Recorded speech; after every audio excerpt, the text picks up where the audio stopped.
بسم اللہ الرحمن الرحیم۔ السلام علیکم ورحمۃ اللہ۔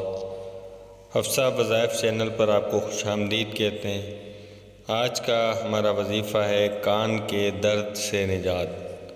اگر کسی کے کان میں درد ہو تو اسے چاہیے کہ وہ 7 دن تک فجر کی نماز کے بعد اول 21 مرتبہ درود پاک پڑھے، پھر 700 مرتبہ یا کوثر کا ورد کرے، اس کے بعد پھر 21 مرتبہ درود شریف پڑھے اور اپنے اوپر پھونک مار کر ہاتھوں پر دم کرے اور دم کیے ہوئے ہاتھ اپنے کانوں پر پھیرے۔